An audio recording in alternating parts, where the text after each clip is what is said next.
अधिकारी आणि शिक्षक वर्ग या दोघांनाही एकत्र करण्याचं काम केलं आणि आम्हाला दुर्मिळ योग असतो की प्राथमिकचे अधिकारी आमच्यासारख्या माध्यमिकला भेटणं हे दुर्मिळ असतो। त्यात मुख्याध्यापक भेटतात पण शिक्षक भेटत नाही।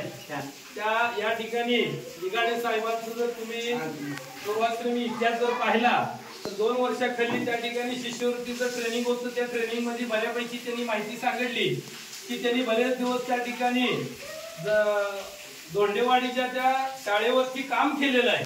म्हणजे मातीमध्ये काम करणारा एक कार्यकर्ता असून त्यानंतर शिक्षक आणि शिक्षकानंतर अधिकारी म्हणजे त्या ठिकाणी शिक्षकाविषयी सहानुभूती असलेले त्या ठिकाणी लिगाडे साहेब आणि त्याच्यानंतर सुद्धा त्या ठिकाणी अनेक वेळा संघटनेला त्या ठिकाणी संघटनेमध्ये काम करणं आणि शिक्षकाच्या पाठीवरती धाप देणं हे काम त्या ठिकाणी या साहेबांचं आहे।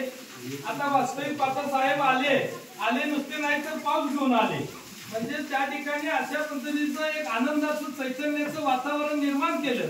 आणि लिगाडे साहेब ज्या वेळेस त्या ठिकाणी पंढरपूरचे गट शिक्षण अधिकारी म्हणून चार्ज घेतला त्यावेळेस पासून मी पाहतोय की एकाही प्राथमिक शिक्षकाच्या तोंडून अधिकारी त्या ठिकाणी अधिकाऱ्याचं आणि शिक्षकाचं थोडं नातं म्हणजे त्या ठिकाणी सासू सुनच असल्याप्रमाणे असतं। पण लिगाडे साहेब आल्यापासून त्या ठिकाणी हे नातं मला कधी पाहायला मिळालं नाही की कुणाच्या तोंडून ऐकायला मिळालं नाही की एखादा अधिकारी एखाद्या शिक्षकाला जर चुकत असेल तर समजून घेऊन की त्याच्या पाठीवरती थाप टाकून भविष्यामध्ये अशा चुका होणार नाहीत अशा पद्धतीने मार्गदर्शकाच्या भूमिकेमध्ये या ठिकाणी लिगाडे साहेब काम करत आहेत। अतिशय चांगल्या पद्धतीने काम करत आहेत। आमची या सर्व शिक्षकांची इच्छा आहे की लिगाडे साहेबांनी खरं वास्तविक पाहता ज्या ठिकाणी पाहिजे आहे तिथं त्या ठिकाणी ते पद मिळत नाही। कारण आम्हाला माध्यमिक सारख्याला भयंकर त्रास होतो।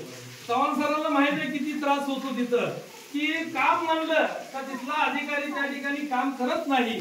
लिगाडे साहेबांसारखे काम त्या ठिकाणी अधिकारी जर आपल्याला जी इच्छा आहे म्हणजे शिक्षणाधिकारी पदापर्यंत गेल्यानंतर एकही काम त्या ठिकाणी राहणार नाही।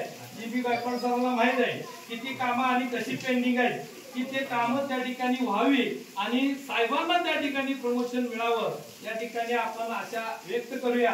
त्याचबरोबर आज जाधव गुरुजींचा वाढदिवस खर्डी गावासारख्या या का छोट्याशा कुटुंबामध्ये त्या ठिकाणी ग्रामीण भागामध्ये जन्माला आलेला आणि माझा लहानपणीपासूनचा त्या ठिकाणी सवंगडी आता वास्तविक पाहता वाढदिवस जाधव गुरुजींचा आहे। आमचा कुणाचा वाढदिवस मित्रमंडळीमध्ये असलं तर सगळं नियोजन करण्याचं काम जाधव गुरुजींचं असतं। पण आता त्या ठिकाणी आम्हाला सुद्धा थोडा वेळ झाला। सकाळ आम्ही म्हणलं होतं सगळंच वाढदिवसाचं नियोजन करतो पण काय कारणानं आम्हाला एक ठिकाणी जायची वेळ आली आणि यायला वेळ झाला पण सगळं नियोजन त्या ठिकाणी जाधव गुरुजींना करावं लागलं।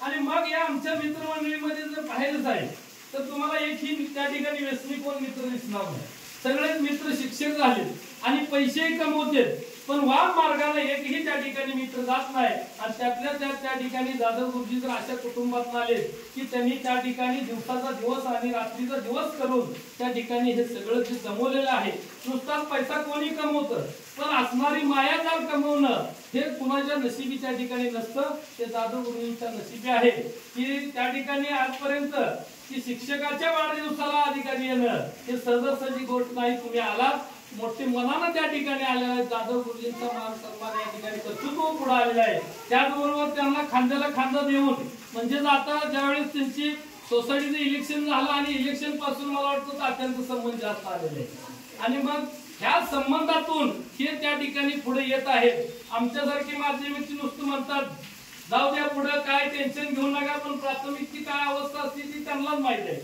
बरोबर आहे का नाही जी.बी. गायकवाड सर? आणि मग माध्यमिकच्या पेक्षाही प्राथमिकचं संघटन कौशल्य आणि राजकारण ही वेगळ्या त्या ठिकाणी दिशेने असतं आणि जाधव गुरुजींसारखे पाठीवरती त्या ठिकाणी पाठीमागं एक चांगली त्या ठिकाणी भक्कमपणे आधार देण्याचं काम त्या ठिकाणी तिथं तात्यासाहेब करत आहेत। त्याचबरोबर